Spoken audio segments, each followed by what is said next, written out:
At Nineveh in 627 AD, a war that had ravaged both Eastern Rome and the Sassanid Persian Empire was to come to a climatic end. Heraclius, the Byzantine emperor, was set to defeat Rhahzadh, the general of a smaller force. The banners of Christ would clash with the flags of the Zoroastrians, just as they had for more than 20 years throughout the Middle East, North Africa, and Anatolia. Yet before the two armies met in combat, the emperor and the general took to the field themselves. Rhahzadh perhaps wanted to crush the morale of a superior Roman army, and decided besting their champion before the battle would do just that.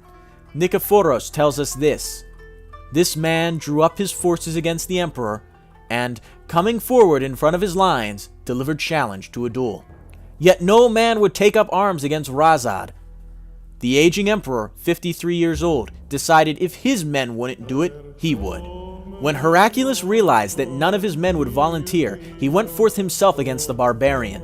Being an expert archer, Rhahzadh discharged an arrow which grazed the emperor's lips. He then shot a second arrow which scraped his ankle. Now Heraclius urged on his horse, and one of his bodyguard, who was ahead of him, sliced off with his sword the shoulder of Rhahzadh. And when the latter had fallen down, the emperor speared him and straightway cut off his head." At the sight of this victory, the Roman army was filled with enthusiasm. Receiving the emperor's boldness, they moved energetically against the Persians, whom they utterly defeated and pursued, killing a great number of them. Another chronicler, Theophanes the Confessor, gives a similar but different account.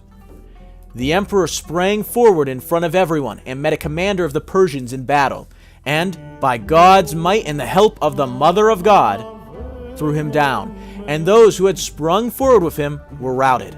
Then the emperor met another Persian in combat and cast him down also. Yet a third assailed him and struck him on the lip with a spear, wounding him, but the emperor slew him too."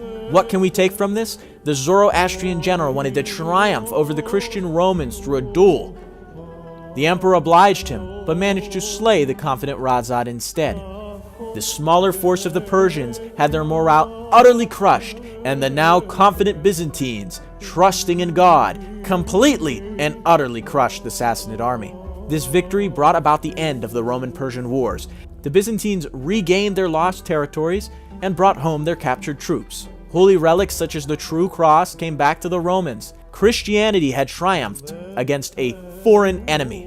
A war that had challenged the empire and nearly brought about its defeat had been turned into a victory. Just as Heraclius had been wounded by Rhahzadh's arrows at the beginning of their duel, the Romans had been pillaged and broken during the early years of the war. Yet they would come back, charging despite their injuries, to reclaim what was theirs, just as Heraclius would come, bleeding from his lip, yet cutting down Rhahzadh. However, this triumph was unfortunately short-lived. As we will soon learn, the reclaimed territories of Eastern Rome were agitated with their Byzantine rulers, and many of them were Arians.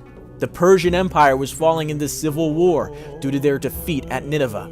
The two powers were exhausted, despite one triumphant.